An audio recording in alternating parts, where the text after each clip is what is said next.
Hello everyone, this is Professor Hill, and this is a short video for our class, Ethics Philosophy 2306 here at St. Philip's College. And today is, my gosh, it's Friday the 23rd of February 2018.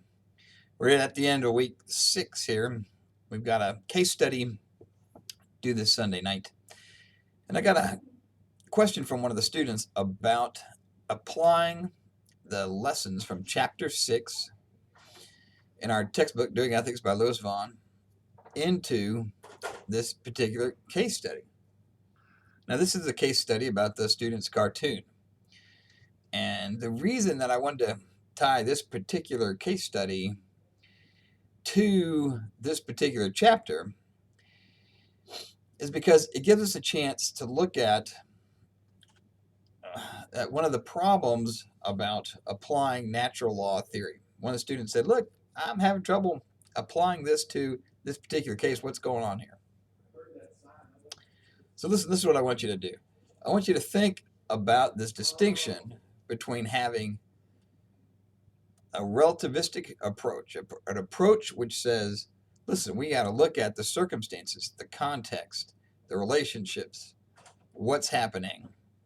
Look at the time and the place and the situation. And these things matter in our decision-making process. We need to think about what the consequence or the outcome is going to be. That's a very different approach than what we're seeing in Chapter 6, which is about non-consequentialist moral theories, such as Kantian ethics, Immanuel Kant, or natural law from Thomas Aquinas, where they're saying, no, look, there are universal objective principles. There are moral absolutes, which we can just apply to this situation because we can discern these things through our reason and then apply them to the situation. And so in this case, where you have this situation where in one corner, you have a student going, guys, I was just doodling. I don't know what y'all are talking about. I would never threaten this professor. That's the reason I threw it away, because I would never deliver or make a threat to a professor. I threw this away. And the professor in the other corner saying, of course I feel threatened. Look, right here in my hand, I've got the threat. The student, no one's disputing the fact that the student made this very threatening cartoon in which he threatens to shoot me. And yeah, I feel threatened. Look, it's right here in my hand. It's been delivered, and I got the message. Even though somebody intervened, I have a legitimate threat and a legitimate concern for my own self-protection. Well, that puts you as the decision maker. You're the dean who's got to sort all this out. Here the question becomes, even the very simple question, is this a threat or not, given the circumstances? And I put in that last bit about what if we have a zero tolerance policy? Well, meaning that the student is going to be out. If this is a threat, I'm sorry, there's nothing we can do. You're going to be expelled, kicked out of law school for this. Then I got to tell you, it's a pretty severe consequence, but it would, it makes sense. In theory, we put in place these rules, these zero tolerance policies as a way to prevent these things. Somehow they're going to be a deterrent to threats. But now the question is, do you have one or not? And I think at some point it's appealing to us to say, listen, if I'm threatened, I can protect myself. That's natural. That's something everybody's going to agree on. And whether you think that is from some divine source, or whether even if you don't believe in God, even if you're not a believer, if you just say, oh no, it's our human nature. It's our nature to be able to defend ourselves. That's a legitimate concern. Everybody should have this right. And so if there's a threat, then we have the right to protect ourselves against that.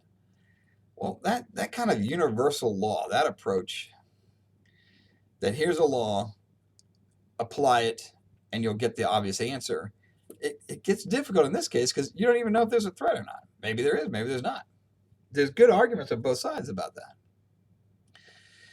The people on the other side, the people that were saying, look, take into account the situation, the context, those folks are saying all of these details matter in your decision, even determining if at the threshold question of is there a threat or not. So that's what I wanted you to kind of bring to the situation about the student's cartoon. You know, there's a television show right now, Star Trek, and in it, the captain has to make this very difficult decision, and he says a great line. He says, universal law is for lackeys, context is for kings.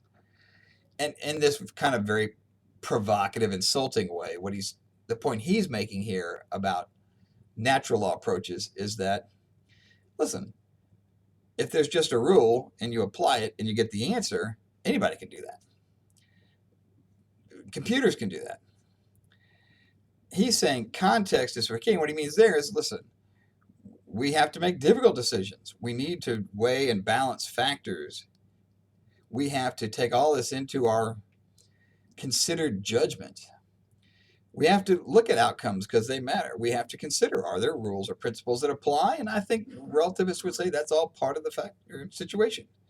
That's what we've got to apply and unpack. And as you can see, and I'll say this again and again and again, it's not even so much that the moral theories aren't helpful to us. It's applying them in absolute ways. That's where you can really get in trouble. The big concern is always absolutism.